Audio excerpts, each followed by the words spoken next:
Hi అండి అందరికీ. అందరూ ఎలాగున్నారు? బాగున్నారా? నేనైతే ఫుల్ హ్యాపీగా ఉన్నాను అని అనుకుంటున్నారా? లేదండి. మా సెంటరింగ్ బ్యాచ్ అయితే ఫుల్ హ్యాపీగా ఉన్నారు. సండే రోజైతే వీళ్ళు మామిడి తోటకైతే వెళ్ళారు.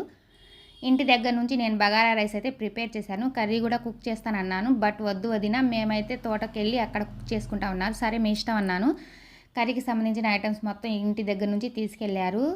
చికెన్ కర్రీ కోసం టమాటా, ఆనియన్స్, పచ్చిమిర్చి బాగా ఫ్రై చేస్తున్నారు. ఈలోపు చికెన్లో ఉప్పు, కారం, పసుపు, మసాలాలు మొత్తం కలిపేసి అందులో అయితే వేసేసుకుంటున్నారు. నేను కూడా వస్తాను మామిడి తోటకి, నేను కూడా చూస్తానంటే, మీరు వద్దు మేమే వెళ్తాం, మేమే ఎంజాయ్ చేస్తాం అన్నారు. సర్లే వెళ్ళండి అలాగే అని పంపించేశాను.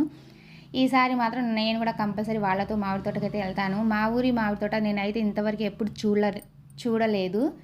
ఈసారి కంపల్సరీ ఇంకో సండే వెళ్ళినప్పుడు మేము ఫ్యామిలీతో సహా అందరం వెళ్తాం, ఫుల్గా ఎంజాయ్ చేస్తాం. ఆ వీడియోస్ కూడా మీకు పెడతాను. ప్లీజ్ లైక్ చేయండి, కామెంట్ చేయండి, షేర్ చేయండి. ప్లీజ్ నా ఛానల్ని సబ్స్క్రైబ్ చేసేసుకోండి. చూడండి చికెన్ కర్రీ అయితే ప్రిపేర్ చేస్తున్నారు. సండే వస్తే చాలండి అక్కడికి వెళ్దాం ఇక్కడికి వెళ్దాం అని సరదాగా ఎంజాయ్ చేస్తూ ఉంటారు. మా సెంటరింగ్ బ్యాచ్ సూపర్ అంటే సూపరు. చూడండి ఎంత ఫుల్గా ఎంజాయ్ చేస్తున్నారో. వంట మాస్టర్లు అయితే కుకింగ్ అయితే చేస్తున్నారు. మామిడి తోట చూడండి, చూడడానికి ఎంత అందంగా ఉందో. బట్ మామిడికాయలు అయితే లేవు. నా వీడియో కానీ మీకు నచ్చితే ప్లీజ్ సబ్స్క్రైబ్ చేసుకోండి. Thank you for watching. Bye bye.